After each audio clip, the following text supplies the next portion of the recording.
Et bonjour à tous, cheval gratuit PMU et à jouer uniquement au PMU qui est le meilleur opérateur pour passer ses paris tout simplement.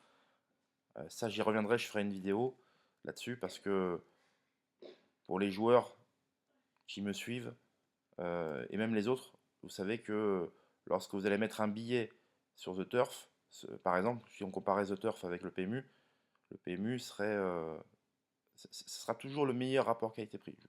On peut gagner sur The Turf avec des rapports un peu plus intéressants, mais généralement ça s'adresse à des petits joueurs qui jouent 1 euro, 2 euros, 3 euros. Donc voilà, donc si faites partie de ces joueurs qui ne jouent 1 ou 2 euros, vous pouvez jouer sur The Turf sans problème. Par contre, dès que ça dépasse une certaine somme, et surtout si vous êtes plusieurs à jouer le même cheval, aucun intérêt de jouer sur ces opérateurs-là. Il n'y a pas de volume, il n'y a pas de transparence. Quand je dis qu'il n'y a pas de volume, c'est qu'il y a peu de volume, c'est-à-dire l'ensemble de. Il y a beaucoup moins d'enjeux effectués sur The Turf que sur le PMU. Sur le PMU, c'est transparent. Ils vous disent le chiffre d'affaires réalisé dans la course, enfin, combien d'enjeux ont été réalisés, etc. Selon si c'est un jeu simple, par couplet, trio, etc. Sur The Turf et même sur les autres opérateurs, nous n'avons rien. C'est complètement opaque. Donc déjà, je trouve que c'est pas honnête vis-à-vis des parieurs parce qu'on ne connaît pas le taux de redistribution, on ne connaît rien en fait.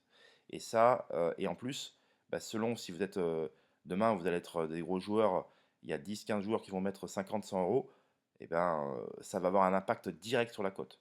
Là, je parle sur The Turf. Alors que sur PMU, il y aura déjà moins de choses comme celle-là. Donc moi, je préconise vraiment, vraiment, vraiment de jouer au PMU parce que vous ne serez jamais déçu de manière générale du rapport. Ça correspondra à la réalité du rapport, voilà, tout simplement. Alors PMU ou PMU.fr, hein. Il peut y avoir des différences, bien sûr, en termes de rapport. Ça, c'est un autre débat, un autre volet. Cheval du jour, donc PMU, ce lundi sur l'hippodrome de Chantilly en formule gratuite. J'ai rien inventé, mais justement, il faut qu'il y ait du contenu gratuit sur ma chaîne, c'est normal. Il faut que ma chaîne avance, il faut qu'un jour elle atteigne les 1000 abonnés, enfin les 1000, pas souscripteurs, mais les 1000 followers. Donc, il s'agira en Réunion 1 à Chantilly du 601 Ironico. Ce pensionnaire de Fabrice Chappet reste sur deux excellentes prestations. Il est très estimé par l'entraîneur cantilien et le cheval cherche son jour avec application après deux très bonnes sorties. La première fois, il a loupé un peu son départ.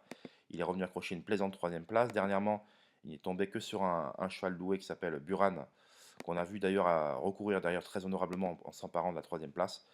Donc voilà, donc Ironico décevrait en terminant plus loin que deuxième ce lundi à Chantilly. Il devra peut-être, je dis bien peut-être, garder un œil à viser sur le numéro 8, 10 plus 1 sen, entraînement de Mauricio Guarnieri, sur toujours des chevaux qui sont achetés cher.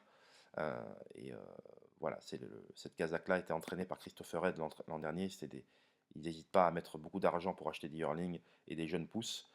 Donc si Ironico doit être battu, je pense que c'est possiblement par ce numéro 8. Autrement, je pense que la victoire lui tend les bras. Il va lutter activement pour le succès. Donc n'oubliez pas, surtout pas, ce 601 Ironico ce lundi sur l'hippodrome de Chantilly. Allez, on se retrouve pour d'autres vidéos. À très vite. Bye bye.